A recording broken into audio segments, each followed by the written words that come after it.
একটু বড় সাইজের মাছগুলো মানে রুই কাতল এই মাছগুলো যদি একটু এরকম মানে ঝোল ঝোল টমেটো ধনেপাতা দিয়ে ভুনা করা হয় তাহলে আমার কাছে বেশি ভালো লাগে। আসসালামু আলাইকুম, সবাইকে নতুন একটি ভিডিওতে ওয়েলকাম করছি। তো আপনাদের ভাই সেদিন বড় একটা কাতল মাছ নিয়ে আসছিল, তো ভাবলাম সেটাকে একটু ঝোল ঝোল করে ভুনা করি। তো যার জন্য প্রথমে হচ্ছে মাছের মধ্যে হলুদের গুঁড়া, মরিচের গুঁড়া আর লবণ দিয়ে মাখায় নিলাম। মাখায় আমি মোটামুটি আধা ঘন্টার জন্য রেখে দিয়েছিলাম, আর একটু মাখায় রাখলে হচ্ছে লবণটা প্রপার ঢুকে। তো এটাকে মাখিয়ে সুন্দর মতো রেখে দিচ্ছিলাম আধা ঘন্টার জন্য। তারপরে এগুলোকে একটু তেলের মধ্যে ভেজে নিব। খুব যে বেশি ভাজবো সেটাও না, আবার একদম কমও ভাজবো না, কারণ এই বড় মাছগুলো আমার কাছে মনে হয় একটু মানে হালকা ভালো ভাজা দিলেই ভালো লাগে। তবে অনেকের কাছে আবার ভাজা মাছ একদমই পছন্দ না, বাট আমার কাছে হচ্ছে একটু ভেজে নিলে ভালো লাগে আর কি খেতে। খুব বেশি কড়া না করলেও হালকা একটু ভাজা আমি সব মাছেই দিই। তো আর এই একটু বড় মাছগুলোকে একটু বেশি লাল লাল করে ভেজে নিই আর কি। তো এই যে সুন্দর করে মাছ ভাজা হয়ে গেছে, তারপর এগুলোকে বাকি মাছগুলো ভেজে নিচ্ছিলাম। তো সবগুলো মাছ ভেজে সুন্দর মতো এখন ভুনা করব।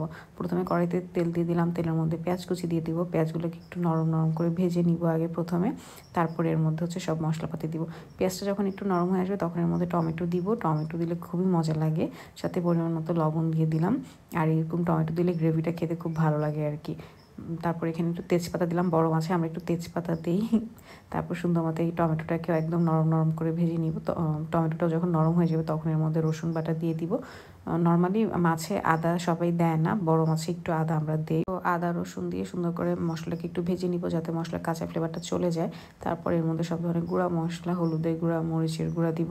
তারপর ধনে গুঁড়া, জিরা গুঁড়া দিয়ে মশলাটাকে ভালো করে একটু তেলের মধ্যে ভেজে নিব। মশলাটাকে এরকম তেলের মধ্যে ভেজে নিলে কালারটা খুবই সুন্দর আসে তরকারি।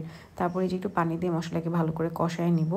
তো এরপর সুন্দর করে মশলা যখন একদম তেল উঠে আসবে, এরকম দেখেন ভাজা ভাজা হয়ে আসবে, কষানো কমপ্লিট হবে আর কি প্রপারলি, তখন এর মধ্যে ভেজে রাখা মাছগুলোকে দিয়ে দিব। তো আমি আবার করে কি মাছ ভাজাগুলোকে দিয়ে মানে কিছুক্ষণ রেখে দিই, পানি না দিয়েই সুন্দর মতো ঢেকে রাখি। তাহলে আমার কাছে মনে হয় যে প্রপার একদম ফ্লেভার সব কিছু ঢুকে। তো একটু জাস্ট নেড়ে দিব, কারণ এতগুলো মাছগুলো নাড়ার সাহস আমার ছিল না। এমনিও আমি মাছ রান্নার সময় একটু নাড়লে মাছ ভেঙে যায়, যার কারণে আমার কাছে খুবই ভয় লাগে। তো আমি 4-5 মিনিটের মতো ঢেকে রাখছিলাম। ঢেকে তারপরে এই যে ঢাকনা ওঠানোর পর একটু নেড়ে চেড়ে দিয়ে এর মধ্যে একটু পানি দিয়ে দিলাম কষানোর জন্য। তো একদম অল্প একটু পানি দিছি মাছটাকে কষানোর জন্য আর কি, খুব বেশি পানি দিই নাই। আর বারবারই হচ্ছে এরকম নেড়ে নেড়ে দিচ্ছিলাম কড়াইটাকে। তো এই যে যখন মাছটা কষানো হয়ে যাবে, মানে দেখেন তেল উঠে আসছে, মাছ কষানো আমার কমপ্লিট হয়ে গেছে। তো এই যে সুন্দর করে মাছটা কষানোর পর এখন ঝোলের জন্য একবারে পানি দিয়ে দিব। তাও পানি খুব বেশি যে পানি দিব তা না, কারণ যেহেতু খুব বেশি ঝোল এটাতে হবেও না। তো পানি দিয়ে আবার ওই যে এরকম করে একটু নেড়ে চেড়ে দিব হালকা হাতে, যাতে না ভাঙে। তো পানিটা যখনই ফুটে আসবে তখন টমেটো দিব। টমেটো এই পর্যায়ে দিলে সেগুলো হচ্ছে একটু গলা গলা থাকে, বাট মাখায় খেতে খুবই মজা লাগে ভাতের সাথে।